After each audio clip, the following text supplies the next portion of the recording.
Alô, amigos do grupo, estamos de olho, como prometido aí, né? O nosso Minutos de Prosa hoje será com o Vitor José dos Santos Oliveira. O Vitor, né? O popular Vitor aí, que saiu a candidato a deputado federal, saiu a candidato a prefeito em Itapetininga. E o Vitor foi formado em administração de empresa. E a primeira vez que o Vitor saiu a candidato aqui em Itapetininga foi em 2012 para prefeito. E já na primeira vez que saiu já ganhou quase 5 mil votos aí, né? Depois em 2014 ele saiu para deputado federal, isso, né, Vitor? Isso. E agora em 2016 aí, em 2016 também saiu para prefeito com 5 mil votos aí da população. E agora o Vitor Oliveira para 2020 aí tá como pré-candidato a prefeito. Vitor, obrigado, viu, por me atender. Liguei pro pessoal, falei com o Everton aqui, na hora já entrou em contato com o Vitor, aceitou na hora de vir falar com a gente. Então queria agradecer você primeiramente e que você falasse um pouco mais quem é o Vitor Oliveira, né? Quem é o Vitor, pré-candidato a prefeito de Itapetininga aí. Falasse um pouco mais de você. Eu que agradeço o convite, de você abrir esse espaço para a gente poder conversar com a população poder conhecer um pouquinho mais as minhas ideias, conhecer quem eu sou, que isso faz parte da democracia e é legal esse trabalho que você faz voluntariamente e leva informação para todo mundo, muito interessante a tecnologia, as redes sociais chegou, abriu essa possibilidade e pessoas como você aproxima ainda mais a gente da população, que é difícil, né? Todo mundo está muito atarefado, todo mundo trabalha muito cada vez mais, né? Na correria do dia a dia e muitas vezes não tem tempo de parar para conversar com a gente. E, às vezes para ali uns 5, 10 minutinhos, dá uma olhada nesse vídeo e conhece um pouquinho mais. Então, parabéns pelo seu trabalho. Obrigado. Vitor Oliveira, candidato pelo PSOL. Isso. Né? Como surgiu a política na sua vida? Sim, vou sair candidato. Como é que foi, Vitor? Como que você se envolveu no meio político assim?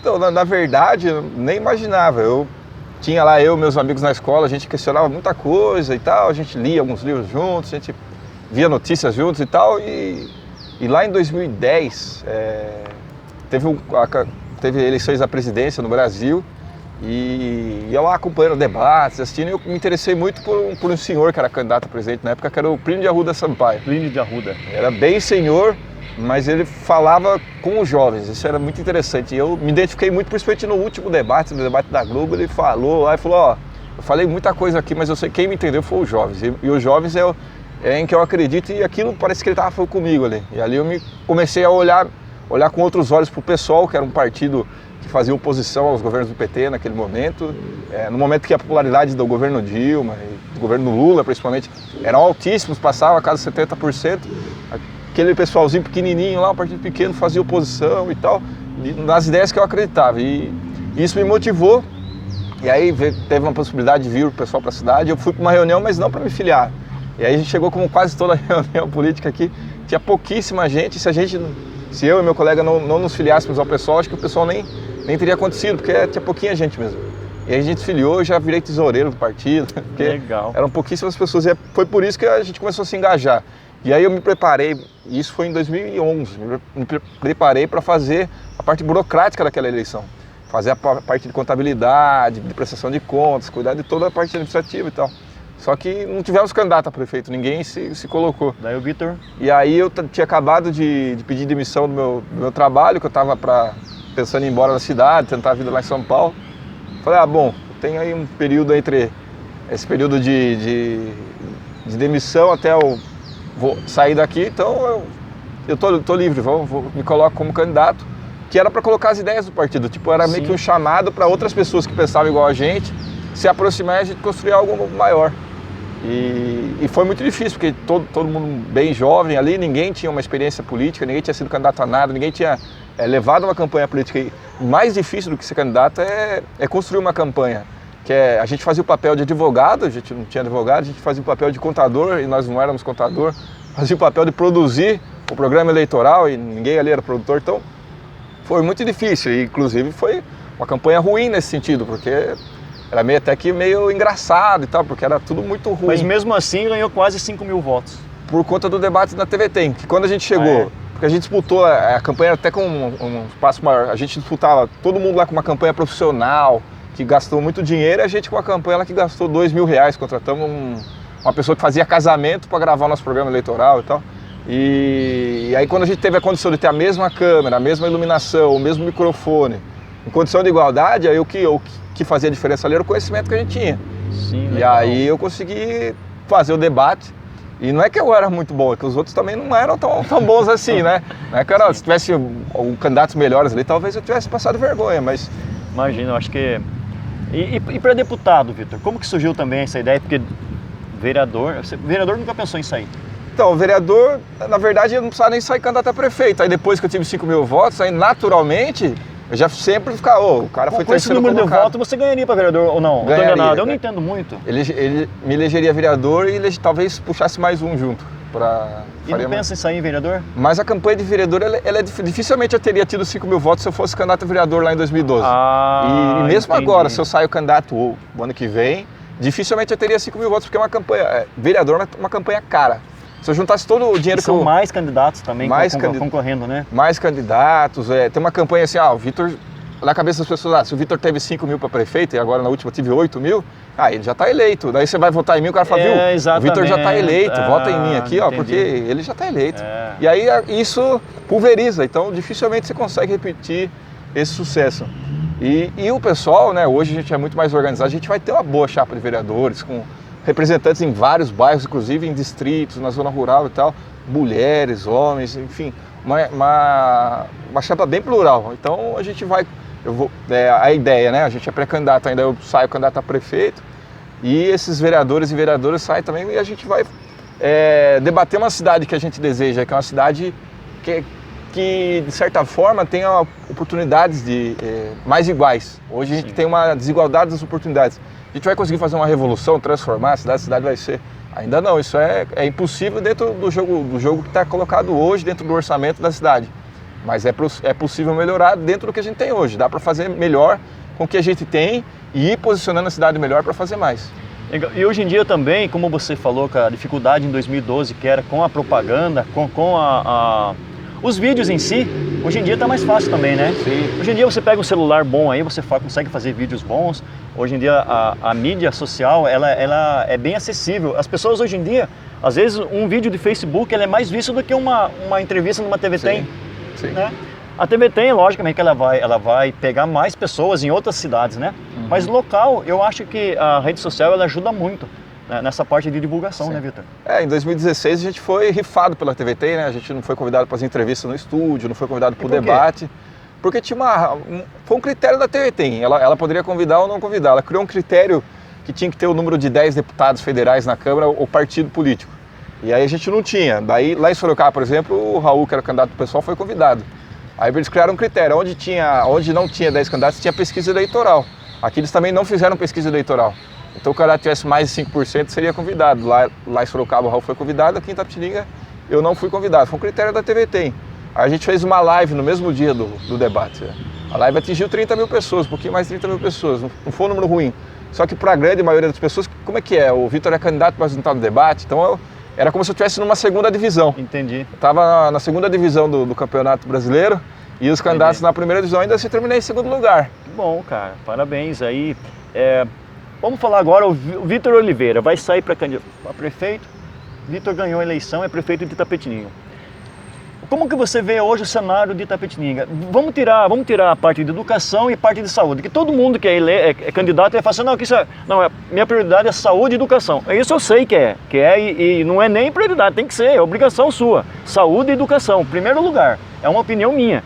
Todo mundo que eu vejo, saúde e educação. Daí o cara ganha, a gente sabe que a saúde não é só em Itapetininga, em todo o Brasil todo está ruim.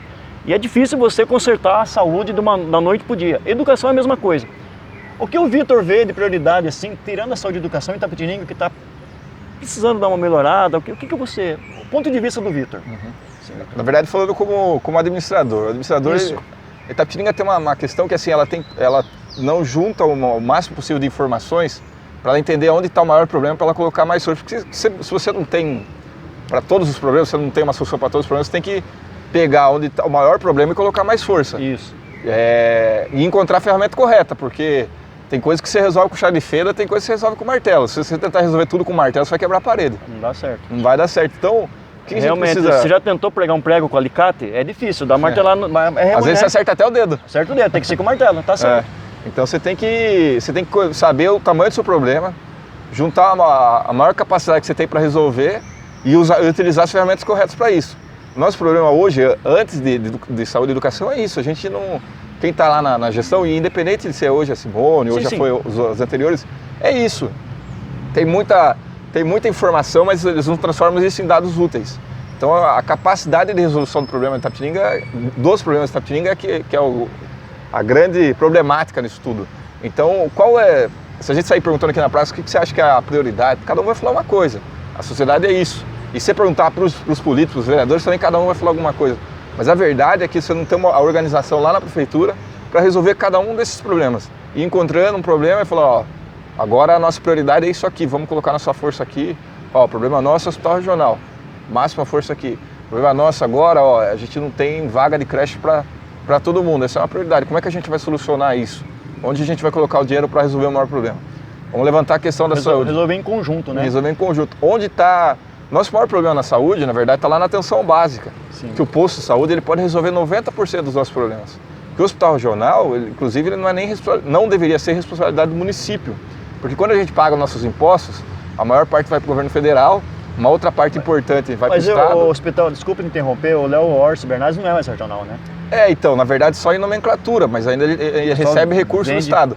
A gente assumiu essa responsabilidade, mas ela não deveria ser nossa.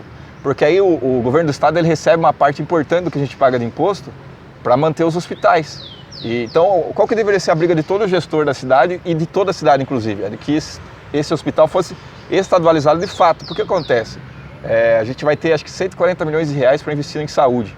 Só que a maior parte desse dinheiro vai acabar indo para o hospital regional. E na verdade, a responsabilidade da prefeitura era investir nos postos de saúde. Entendi. Então, a gente investe mais na doença, porque no hospital regional você chega quando você já está doente. Você não vem aqui para prevenção da saúde. Onde que é o local da prevenção? Lá no posto de saúde. E aí, se você tivesse atendimento lá, dificilmente você chegaria aqui. Lógico que ainda assim você vai ter algum problema de saúde, mas chegaria com menos pessoas. Se você vai no posto de saúde e não encontra um pediatra e seu filho continua com problema, onde você traz? Você traz no hospital. E muitas vezes a criança está debilitada, está com uma febre só, está com a imunidade baixa. Ela traz um hospital que está cheio de doença aqui. A chance dela piorar, agravar o problema dela de saúde é muito maior. Então, o nosso problema hoje é que está invertido. Se a gente estivesse investindo mais na atenção básica, e aí a prefeitura tem que olhar aonde que está mais inchado. Porque acontece? Diante do tamanho da nossa cidade, só 35% tem cobertura. Os outros 65% não tem. Então, se você mora num bairro que não tem, você vai para o bairro que tem. E aí você incha. Vamos pegar, por exemplo, o Genefredo. O Genefredo fica aqui no centro da cidade. Ele atende pessoas desde aqui da parte baixa da Vila Santana até lá a Vila Labrunete. Nossa. Olha a complexidade. Aqui tem um tipo de morador. Lá tem outro tipo, outra situação, a cidade é diferente dos locais. E aí o Genefredo recebe todas essas pessoas nesse local. E aí como que não vai inchar? Como é que não vai ter problema? Porque a atenção básica de saúde, inclusive, o legal é você ter uma equipe lá que ela vai atender no máximo 4, 5 mil pessoas e o médico vai conhecer. Então você vai lá, ele já sabe mais ou menos o remédio que você toma, o problema que você tem, você vai criando uma relação. Esse é o programa. Quando você enfia 30 mil pessoas nesse programa, acabou a base dele. Então o médico vai lá e dá a receita para você e faz o atendimento malemar ali e manda você para casa. E aí muitas vezes o seu problema é solucionado, você ir pronto-socorro. O problema de saúde é complicado, né, cara? Acho que isso que você falou é isso mesmo, tem sentido isso daí, né? Pessoal, se está concentrado a maior parte de verba no hospital, tem que começar de lá. Sim. Porque lá está precário, né? Vamos dizer assim, está precário o posto, não está atendendo, ele vai sobe para cá. Daí você chega aqui, tem 50 pessoas aqui esperando, daí chamam você entra para dentro, você pensa que vai passar pelo meio, você espera no outro corredor. Sim.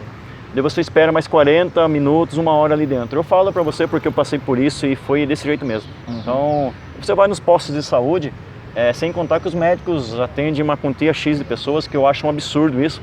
O posto de saúde até 10 horas da noite, mas deu 30 pacientes ali, ele não atende mais ninguém. E não adianta falar que não é porque eu moro do lado de um posto de saúde e sei como é que funciona. É 30 pessoas que ele atende. por médico. Sim. Então, mas daí você chega lá, tem 60. Inclusive, por lei, assim, a profissão do médico ela é regulamentada. Ele então, tem um tempo, né, por paciente, não é isso? Isso, ele teria que, teoricamente, ele teria aí de 15 a 30 minutos. Então ele tem um limite máximo que ele pode atender por dia. Entendi, mas acontece que não... Então vamos, só para entender, eu tenho um tempo mínimo para atender pacientes, que no meu tempo que eu vou ficar no posto de saúde, dá para 10 pacientes, vamos supor. Sim. Só que ele não leva esse tempo mínimo por paciente. Não. Ele leva menos. Quer dizer, então ele atendeu os 10, deu o horário dele, ele vai embora. Sem dar horário, ele vai embora antes, porque ele já atendeu. Entendeu? Mas se você for renovar uma receita, já conta como atendimento. Exatamente. Assim complicado. Eu acho que tem que pegar sim, mas pegar mais firme nesse setor aí de saúde. Olha como que é a questão. Por que teria esse tempo de atendimento? Por que é regulamentado? Porque se ia chegar com um problema, digamos assim, dor nas costas, o médico ia fazer teoricamente uma entrevista com você, perguntar, porque de repente todo mundo que vai lá tem o mesmo problema de dor nas costas. Por quê? Porque todo mundo trabalha na mesma empresa. Exato. Então o que o posto de saúde ia fazer? É articular uma ação junto com a empresa para ver qual o problema que estava se dando. Sei lá, todo mundo tem uma cadeira lá que senta torto na cadeira ou está fazendo esforço demais e isso está causando problema de saúde nos trabalhadores daquela empresa. Isso não é bom nem para a empresa, nem para o posto de saúde. Sim. Então você ia fazer uma política. Ou aquela população está tendo contato com o esgoto a céu aberto. Então ia se articular um trabalho para canalizar aquele esgoto e você resolveria o problema. Por isso que tem que ter atenção básica, porque você conhecer a raiz do problema e às vezes uma solução que às vezes não passa nem pelo posto de saúde, você ia resolver e as pessoas iam melhorar a saúde. Hoje um problema que os profissionais estão encontrando é a população, principalmente criança, está tendo muita obesidade infantil. Sim. Então esse problema pode começar às vezes até mesmo na escola. Como que está sendo essa merenda?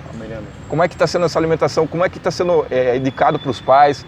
Pô, a gente tem um problema que as pessoas têm dificuldade para comprar comida e mesmo assim a gente está tendo um problema com a obesidade. Então como é que a gente pode fazer uma política das pessoas se alimentarem melhor, começando na escola inclusive? Sim. Então, e aí se gera obesidade infantil, se gera outros problemas, onde que vai vir parar? No hospital. No hospital. Então, tem um monte de coisas que se você tivesse o trabalho lá na base, você resolveria antes de chegar aqui. Então o Vitor, caso eleito, aí prefeito, vai nesse setor de saúde, vai mexer nesse setor, na base, onde tudo começa ali, né, Vitor? Sim, a gente vai cuidar, vai ter que continuar cuidando do hospital. Sim, mas de uma forma, olhando primeiro de lá para cá, sim, né? Sim. É isso, né?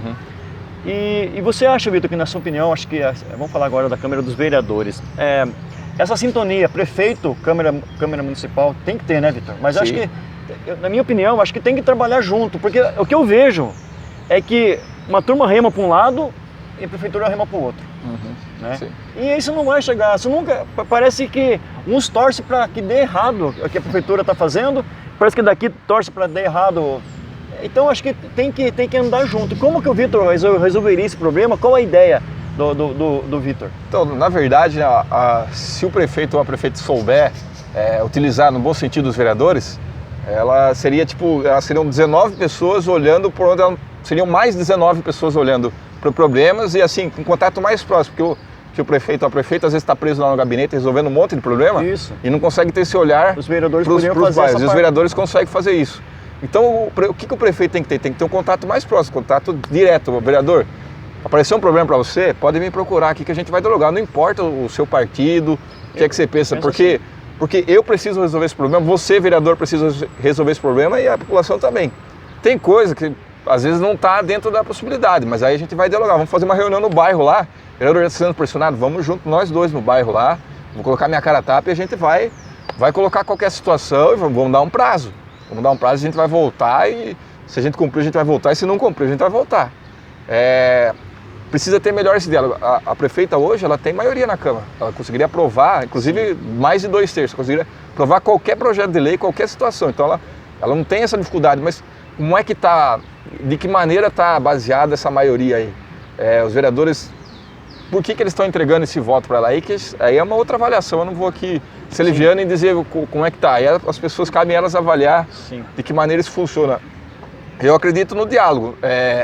Câmara de Vereadores é diferente de Câmara dos Deputados. Câmara dos Deputados, elas são distribuídas por bases políticas. Então você tem lá a base do PSDB, a base do PT, do PSOL e tal, e geralmente é o partido que fecha a questão, discute entre os parlamentares, mas é o partido que fecha a questão.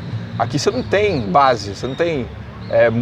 você discute vereador com vereador e vereadora. Você não tem, então você não tem que fazer loteamento de cargo político, Você tem que conversar, porque o vereador ele precisa prestar conta da população, ele precisa resolver os problemas. E a prefeita ou o prefeito precisa fazer isso. Então, você tem que apostar no diálogo com todo mundo.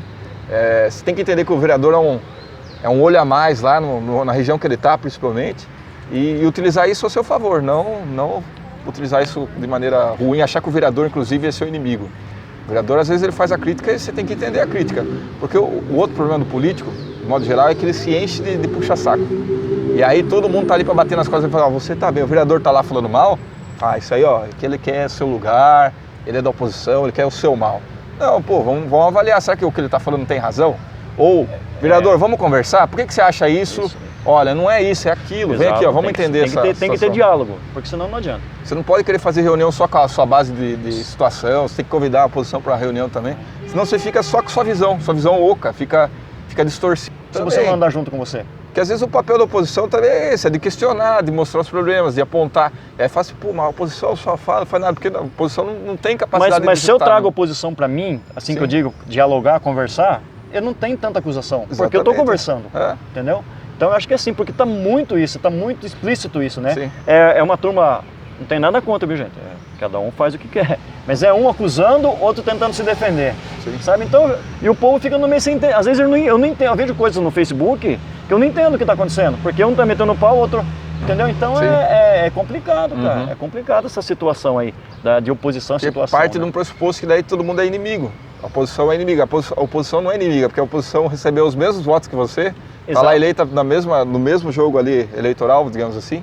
Então todo mundo ali tem a mesma responsabilidade, o prefeito tem a responsabilidade maior, mas todo mundo ali foi eleito na mesma eleição, pela mesma população. Então não tem essa de inimigo.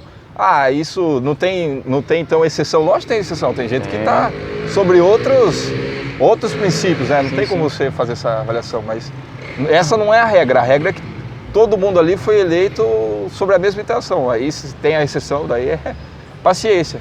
E o Vitor Oliveira, como prefeito, o que você acha dos cargos comissionados? Você acha que é necessário, precisa, tem que ter, mas menos comissionados? Não, eu acho que tem que ter comissionados. O que você acha, Vitor? O cargo comissionado, teoricamente, seria para você conseguir o cargo técnico. Uma pessoa assim, vamos supor, uma pessoa que trabalha lá na 3M no RH. Acumulou uma enorme experiência ali, administrou uma empresa grande, teve um monte de treinamento, inclusive internacionais e tal. E aí ela está no final da carreira dela. Aí você tem, se ela for dentro do regime público, ela tem que disputar um concurso e tal, e de repente ela nem passaria, porque a experiência dela muitas vezes não consegue ser avaliada ali no concurso, é mais a temática e tal, não conseguiria. Aí você chama aquela pessoa e fala, ó, eu consigo aqui, não tem estabilidade e tal, mas você não quer vir trabalhar aqui, fazer um trabalho... Mas dentro da área dela, né? Dentro da área dela. Sim. Ó, o salário às vezes é até próximo, às vezes até melhor do que está lá. Sim. Você não quer vir trabalhar aqui com a gente? E aí você ia trazer uma pessoa técnica, às vezes não ia nem dar certo, porque às vezes ela acumulou uma experiência lá e trouxe outra aqui, mas você tem essa experiência dela naquele período. O que acontece? O cargo acaba virando um cargo de nomeação política. E aí nomeia as pessoas do partido, nomeia a pessoa que está dentro da base de situação dos vereadores, e aí você perde essa capacidade de trazer um quadro de técnico para agregar valor. Então, o cargo comissionado, ele serviria para isso. Mais de 100 cargos comissionados é um absurdo, você não precisa de tanta gente. Você precisa de pontualmente desses cargos, não precisa de um monte. Você já tem 16 secretários, que é hoje, que eu acho que é muito. E aí você tem 7 assessores para cada secretário. 7. Bom, acho que não é 7, acho que é 5. Peraí, cada secretário tem 5 assessores? Isso, 5 assessores. E para que 5 assessores? 5 assessores comissionados, fora os concursados. Aí você tem lá cargo de assistente de licitação, 2 cargos de assistente legislativo. Não, mas... Você tem uns cargos menores lá. Então, é um exagero. E no Vitor Prefeito, eu iria enxugar isso, sim, Vitor? Com certeza, porque não é Então você acha que é necessário, mas não tanto quanto tem hoje, né? Não, gente, só para colocar, não estamos aqui questionando a atual gestão, que os outros estamos questionando a forma de trabalhar. Uhum. O Vitor acha que, eu também acho, concordo com você, que é muito. Se cada assessor tem 5, cada secretário... Até me perder, cada secretário tem 5 assessores, que tem mais o quê? Os 5 assessores? aí ainda tem os cargos, tem os concursados que estão ali na secretaria junto. Entendeu? Você pegar uma secretaria. Aí você soma o salarinho de cada um. Cada um tá lá e recebe o que merece. Tá lá por indicação, e se tá lá tem que receber o salário. Mas aí você põe no papel o salário de tudo essa turma aí.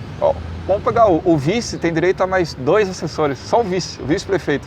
Eu nem sei qual é a função que ele está executando hoje lá como vice-prefeito.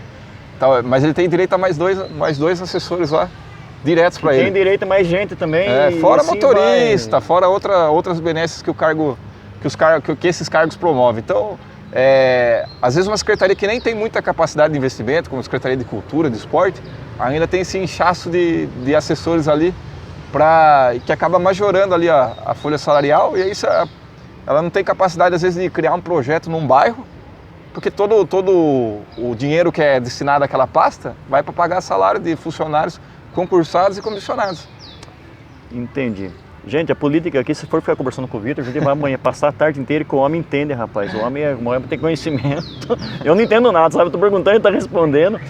Vitor, a partir de quando, já fiz essa pergunta em off, mas a partir de quando que o Vitor lança oficialmente, a partir de quando que pode lançar oficialmente, por qual partido, já falamos com o pessoal, queria que você reforçasse aí. E cara, aí tá as ordens aí para você dar a sua mensagem aí, falar com o pessoal aí. Então, os prazos funcionam assim, até abril agora de 2020, ainda quem deseja ser candidato ou candidata e não está afiliado a algum partido, ele pode ainda até abril se filiar a algum partido para buscar ser candidato a vereador ou vereadora. E quem quiser se afiliar ao PSOL, como que faz? Onde eu vou? Chama a gente nas redes sociais, eu tô lá no Facebook, eu já não estou tão ativo, mas tem uma página lá que você colocou lá. No grupo também, se quiser, deixa a mensagem, tem caminho pro Vitor ou pro Everton que está aqui. Eu tô no Instagram também, vitor.itap. Me manda mensagem lá que eu tô lá e respondo. Eu só não tô no Facebook porque o Facebook virou um negócio muito maluco, ninguém se respeita mais e muita discussão. Eu acabei saindo, às vezes eu não consigo ler e não responder, daí eu ficava lá debatendo e tal. Eu sei muito bem como é, o grupo aqui sofre com isso, mas a gente tenta administrar da melhor forma. Aí isso não estava fazendo muito bem pra mim, porque isso acabava ficando bravo dentro de casa, minha esposa ia falar comigo, parecia uma abelha lá pra conversar com a minha esposa, eu saí do Facebook, tô dedicando esse tempo que eu ficava no Facebook pra minha filha, pra minha esposa e principalmente no trabalho. Mas no Instagram eu tô lá, as pessoas procurarem, se você quer se filiar ao pessoal, vou marcar uma conversa, a gente vai conversar, entender se as ideias são parecidas, lógico que não são iguais, mas isso aí a gente se alinha, né? Tem que ter essa vontade parecida com o que a gente acredita. E aí até abril ainda isso é possível, mulheres e homens que quiserem ser candidatos, a gente está aberto, tem, vamos dizer assim, ainda tem vagas. Tem vagas. Aí depois de abril fecha esse período de filiação, então o partido começa a discutir se vai sair coligado, se vai fazer coligação ou não. E lá por julho, começa o período das convenções. Aí é quando o partido oficializa seu nome. E aí você vai mandar lá para a Justiça Eleitoral, temos candidatos, o nosso candidato a prefeito e a vice são esses, e os nossos vereadores são esses. E você já tem vice? Ainda não. Não, ainda está estudando, está pensando? Estamos abertos à discussão, inclusive se vai somar com algum outro partido ou não, a gente está... Então, mas o fato é que Itapetininga, candidato a prefeito pelo PSOL, é o Vitor Oliveira. Isso é fato. A gente fato. é pré-candidato. É pré-candidato que se tudo der certo, você oficializa. Se nada mudar, lá em julho a gente oficializa o meu nome. E aí lá por agosto vai começar a campanha de fato, porque aí a gente tem que apresentar a documentação para a Justiça Eleitoral, você precisa provar que você não tem nenhum crime no seu nome, nem nada, você precisa uma série de certidões lá, mostrando que você está aqui, quitado com todas as situações. A Justiça analisa os documentos e fala, Vitor Oliveira pode ser candidato. Legal. Aí a gente vai sair disputando. Antes disso tudo, a gente está criando um diagnóstico da cidade. Estamos analisando documentação, orçamento, vendo quantos funcionários a prefeitura tem, onde que estão distribuídos. Criamos um organograma e tudo isso é um diagnóstico. Que é aquela questão que eu falei para você de utilizar as ferramentas, conhecer o problema. Sim. Vamos conhecer o problema. A partir de a gente conhecer o problema, a gente vai criar o plano de governo. Nesse período da criação do plano de governo, vamos chamar reuniões iguais essas que a gente está aqui sentado na praça. Falar, vamos discutir hoje a educação aqui, o que vocês acham, qual que é o maior problema, e aí a gente vai criar um plano de governo que depois vai estar exposto num site. A gente vai registrar esse plano de governo no cartório e as pessoas vão poder depois cobrar a gente lá com... Legal, e quando você tiver esse plano do governo no site, já manda pra gente divulgar também. mostrar também para o pessoal, isso é muito interessante, isso é muito importante, né? Fazer pegar tudo que está acontecendo e mostrar para a população Sim, saber. porque a gente quer ter um plano de governo que seja execuível. A gente quer chegar na campanha e falar, ó, precisa disso e isso custa tanto, e tem esse espaço no orçamento. A gente quer chegar nesse nível, para a pessoa falar, ó, não adianta eu falar, ó, vou fazer 10 postos de saúde, vou ampliar o hospital regional, vou fazer mais 10 escolas, porque isso não cabe no orçamento. Então, ó, eu vou tentar colocar isso para as pessoas e isso vai servir até para elas avaliarem os outros candidatos e me avaliar também. Então, eu vou dar todas as ferramentas possíveis para as pessoas falar, ó, jogo é aberto, bom, né, ou é ruim, é jogo aberto. Isso eu acho que e se a gente ganhar com a verdade, ótimo. Se a gente perder com a verdade, vou dormir de consciência tranquila, vou poder olhar para minha filha com tranquilidade que eu fiz a boa batalha. Amém, perfeito. Vitor, acho que falamos um pouco de tudo. Eu queria falar mais, mas senão o vídeo vai ficar muito longo. Sim. E as pessoas começam a assistir o vídeo, dá um tempo, eles desligam. E a gente quer que veja tudo, né? Sim. O Vitor tem muito conteúdo, gente, para falar. Pretendo marcar outras vezes com ele aí, se ele me permitir. A gente tá falando aí, chegando, passando o tempo aí, a gente vai consultar o Vitor mais vezes para ver como é que tá o andamento aí da sua pré-candidatura aí com o pessoal. Mais uma vez queria agradecer você. O Everton, vem aqui para me mostrar você. Entra aqui atrás aqui. Entra aqui atrás aqui. Esse é o Everton aqui que arrumou para mim essa conversa com o Vitor aqui. Peguei amizade com esse cara também. A gente tá sempre se falando aí. Na hora que eu pedi lá. É o presidente aqui do partido. É o presidente do partido? É o presidente do pessoal, eu não sabia. Oh, que legal. Então, aí o Everton também, com o Vitor aqui mais uma vez. Everton, obrigado. Vitor, muito obrigado, viu? O nosso grupo lá está à disposição para qualquer informação que vocês queiram lá. Entre em contato com a gente pretende estar sempre entrando em contato agora para poder mostrar o dia a dia do Vitor Oliveira, do pessoal aí. Você candidato também, pré-candidato, queira falar com a gente, faça que nem o Vitor assim, o Everton aqui, nos procure, eu vou procurar vocês, tomara que vocês me aceitem conversar comigo, para mostrar também seu plano de governo, para mostrar o seu pensamento sobre a política de Itapetininga, assim como fez o Vitor. Repito mais uma vez, esse homem tem conteúdo, fala bonito, entende do que está falando, e se deixar a gente fica aqui até 3 horas, 4 horas da tarde, porque ele tem assunto, gente.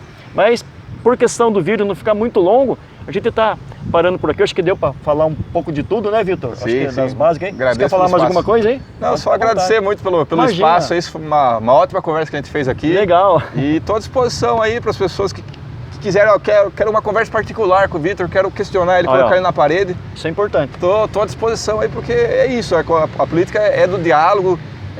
Não adianta só falar bonito, tem que provar o que está falando.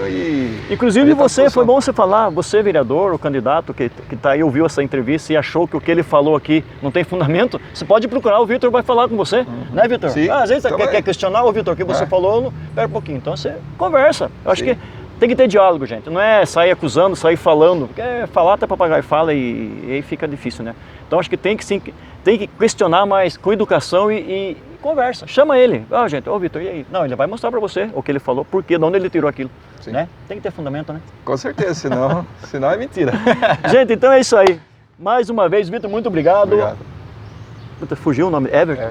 Olha, cara, me dá um branco, tem. Quero que dá um branco, é muita coisa. Everton, Vitor, muito obrigado por estar mais uma vez aqui com o Everton, com o Vitor, aqui da praça, de frente do hospital Léo Orsi Bernardes aqui, esse papo gostoso, esses minutos de prosa aqui foi com o Vitor Oliveira, com o Everton aqui.